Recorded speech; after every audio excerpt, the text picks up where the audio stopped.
আজাদি ভূমিকে রক্ষা করার জন্য বাংলার হিন্দু মুসলিম বৌদ্ধ খ্রিস্টান যদি এক বেলা না খেয়েও থাকতে হয়, আমাদের এই স্বাধীনতা সার্বভৌমত্ব রক্ষার জন্য আমাদেরকে বাজেট বেশি করে দিয়ে মানুষ আমাদের স্বাধীনতা রক্ষা করতে পারে। স্পিকার, মানে স্পিকার আমাকে একটু সময় বাড়িয়ে দিতে হবে, আমার কিছু কথা আছে। মানে স্পিকার, কেন বলতেছি, কারণ প্রতিনিয়তই আমাদেরকে আমার মতো আমার রংপুর না আপনাদের সবাই থ্রেটেনে আছে আমাদের স্বাধীনতা নিয়ে। মানে স্পিকার, আমাদের এই সবার দেশ, এটাকে আমাদের রক্ষা করতে হবে। স্পিকার, যেখানে আমাদের প্রতিদিন আমাদেরকে বিভিন্ন বর্ডার থেকে হুমকি দেওয়া হচ্ছে, আমার পঞ্চগড়ের বর্ডারে দখল করে নেওয়া হবে, আমার চিকেন নেক থেকে দখল করে নেওয়া হবে, আমার দক্ষিণের ফেনী সীমান্ত থেকে দখল করে নেওয়া হবে, আমার রংপুর বিভাগের আমাদের হিলি বর্ডারে আমাদের দিনাজপুর অঞ্চলে মাননীয় স্পিকার পলাশবাড়ির গাইবান্ধা, আমার কুড়িগ্রাম, সর্বমহল থেকে যখন আমার কাছে থ্রেটেন আসে, রাষ্ট্রীয় সভরেন্টি সিকিউরিটি যখন আমার থ্রেট মানে স্পিকার, তখন এই বাজেট দিয়ে আমাদের প্রতিরক্ষা খাত বদ্ধ হয়নি। মানে স্পিকার, আমি যদি এই দিকেও তাকাই মানে স্পিকার, আমাদের মায়ানমার সাইডে যুদ্ধ চলমান। মানে স্পিকার, সেখানেও আমাদের ফ্রন্টে চলমান রয়েছে।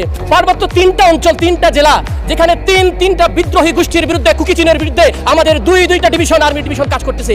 এই বরাদ্দ দিয়ে কি আমাদের প্রতিরক্ষা হবে? মানে স্পিকার, আমি যদি নেভালের কথাও বলি, যেটা আমাদের সামুদ্রিক লাইফলাইন বলি আমাদের বঙ্গোপসাগর, সেখানে মাত্র সেই 1980 সালের দুইটা সাবমেরিন আছে, আর অল্প কিছু ফ্রিগেট আছে। এই সক্ষমতা দিয়ে কি আমাদের সমুদ্র বন্দরগুলো রক্ষা করা যাবে? মানে স্পিকার, সেখানে আমাদের দরকার 1 ডজনের অধিক ফ্রিগেট, কবচ, যত প্রকার আধুনিক সরঞ্জাম, সেগুলো নাই। মানে স্পিকার, এই 7,000 কোটি টাকা দিয়ে সে উন্নয়ন করা সম্ভব? মানে স্পিকার, আমি যদি আমাদের আকাশ প্রতিরক্ষার কথা বলি, সেই চৈনিক বিমান 1960 সালের একটা ডিজাইনের আমরা শুধুমাত্র একটা বিমান দেখতে পারি, এটা F7 দেখতে পারি এবং MiG-29 দেখতে পারি, সেখানে আধুনিক। মানে স্পিকার,